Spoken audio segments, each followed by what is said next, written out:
Aujourd'hui, on est devant le bus cuisine de l'équipe Groupama FDJ et on va aller voir le chef Mika pour nous expliquer qu'est-ce qu'il va préparer de bon à tous les coureurs pendant tout le Tour de France. Allez, venez avec moi.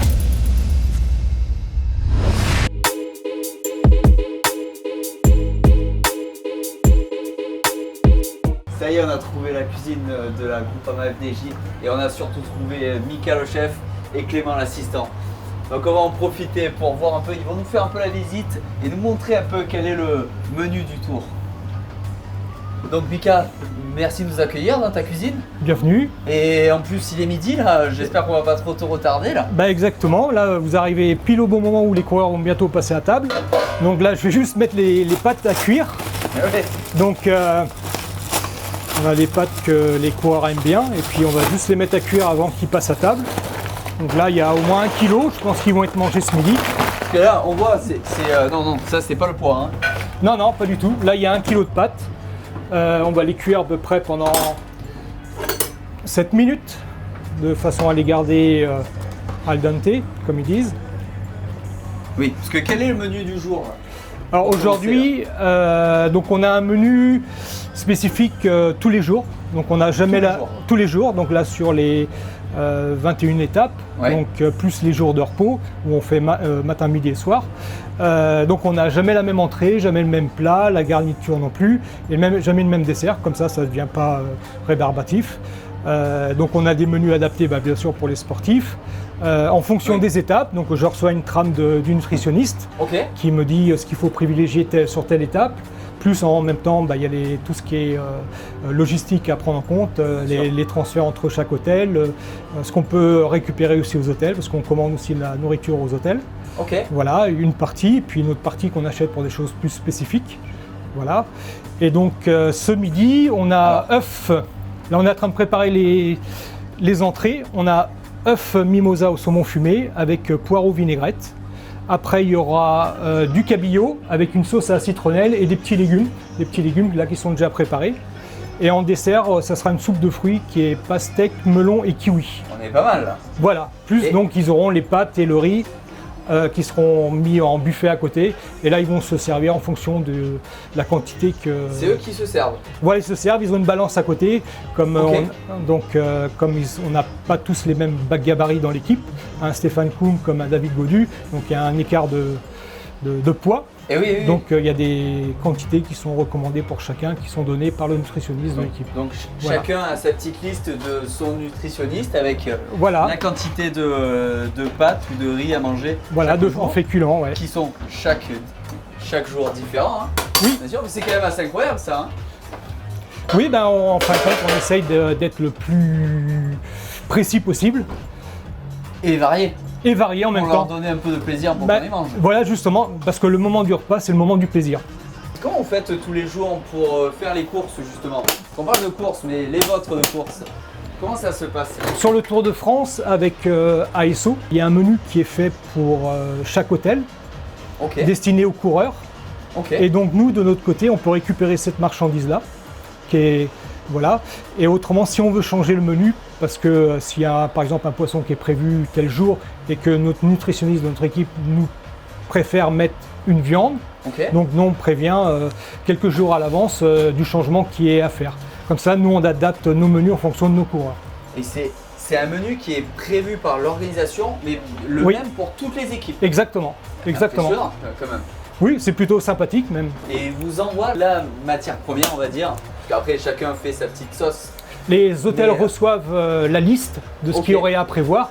Si par exemple une équipe n'aurait pas de cuisinier, donc au moins ils ont déjà un menu sportif établi par le nutritionniste de chez ASO, du Tour de France. Et donc comme ça, toutes les équipes sont à la même enseigne. C'est très sympathique de la part de l'organisation. Et à la FDJ, est-ce que vous avez des coureurs qui ont des demandes spécifiques, des régimes végétariens, sans gluten, des choses comme ça? Ou dans ce cas-là, vous êtes obligé de encore adapter? Oui, sans gluten, ça nous arrive. Quelquefois, il y a certains coureurs sur une certaine période, on va les mettre sans gluten. Après, pour l'instant, sur les coureurs qu'on a, on n'a pas ce cas-là. Voilà. Donc c'est plutôt facile alors, le tour s'annonce facile pour vous? Ça, on ne pourra le dire qu'à la fin. Pour l'instant, on n'a pas commencé les courses.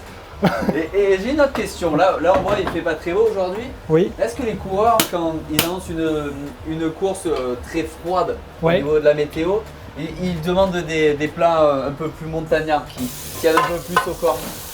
Oui, ce qu'on peut dire, c'est un montagnard, hein, qu'on soit d'accord. Disons que ce serait plus des plats réconfortants, qu'on pourrait appeler ça. Et souvent, ça se fait sur la collation d'après-course. Parce qu'on a le menu du soir, mais juste après la course, une demi-heure, trois quarts d'heure après, ils prennent une collation pour refaire les réserves.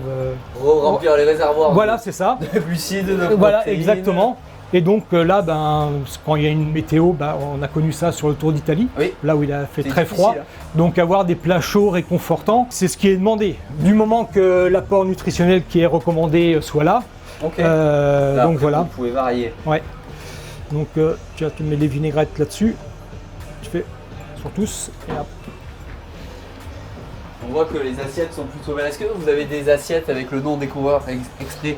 Ah oui, ça arrive, plats, parce que certaines personnes n'aiment pas tel produit ou tel produit, donc on met le nom sur l'assiette, comme ça il sait que c'est pour lui, et que l'autre ne le touche pas.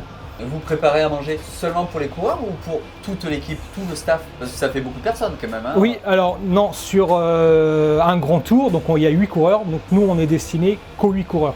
Ok. Voilà, 8 coureurs, et le staff, comme on loge à l'hôtel, donc c'est l'hôtel qui prépare les repas du personnel, du staff.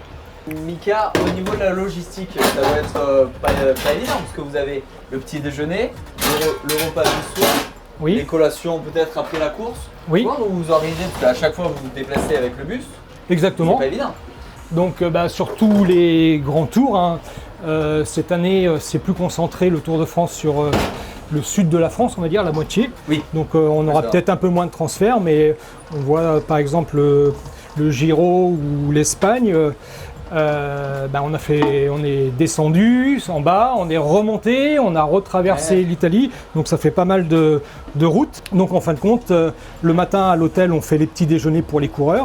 Une fois qu'ils ont pris leur petit déjeuner, donc on débarrasse tout, on range tout notre camion pour qu'ils soient prêts à prendre la route, de façon qu'il n'y ait rien qui tombe parce que là, quand tout on voit calé. les couteaux, on se dit que ça peut peut-être se balader. Hein. Et en fin de compte, c'est ce qui tombe le moins, ça tient très bien. Après, on prend la route pour le prochain hôtel.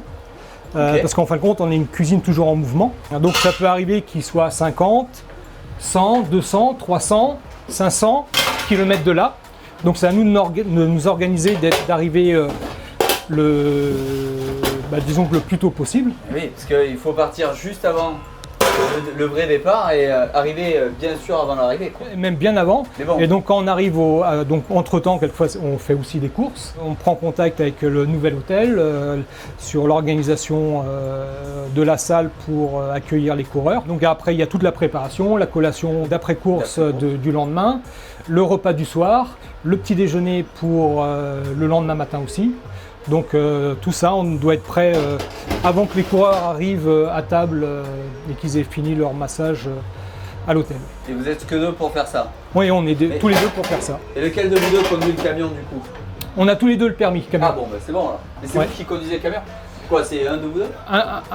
Ouais. Vous faites vraiment... Donc c'est un peu plus Clément. Pendant ce temps-là, moi, je suis à côté et puis je passe mes commandes aux hôtels. Dernier petit détail, après on va vous laisser venir de préparer à manger. Il paraît que la mousse au chocolat de la FDJ est vraiment fameuse. C'est un certain Alexis qui nous a donné ce tuyau. Est-ce que c'est vrai? C'est sûr. Et quelle est la recette alors? En fin de compte, elle a 3 ingrédients, c'est tout. Ce mousse au chocolat, quand même, on est sur du plaisir. Hein. Oui, donc le principal c'est d'avoir du chocolat. Voilà, pour que c'est goût de chocolat. Lait de riz, blanc d'œuf, chocolat 70%. Point. Pas de sucre? Non, il y a déjà du sucre dans le chocolat, un petit peu. Voilà. Et donc les dosages entre le sucre, les laits de riz et le chocolat font que ça rend une mousse de texture comme une vraie, mais beaucoup moins riche que si on rajoutait en plus du beurre. Quoi. Et ça, vous les préparez à l'avance? Les mousses? Oui. Le jour même du repas. Quoi. Donc là, on peut pas les fouiller dans les frigos voir si non, il n'y en a pas. Il n'y en a pas de prévu aujourd'hui. On n'est pas tombé le bonjour. Ouais. Bon, merci beaucoup. Mika et Clément, on va vous laisser finir de préparer le repas là, parce que demain, c'est le départ. Hein. Ouais. Et bon courage pour le tour. Au revoir. Allez, au revoir. C'est bon, repas. Et voilà, on a vu un peu tous les détails. J'espère que cette vidéo vous a plu et qu'elle vous a autant ouvert l'appétit qu'à moi. Parce que là, clairement, c'est l'heure. On va aller manger. À très vite pour d'autres vidéos. Ciao, ciao!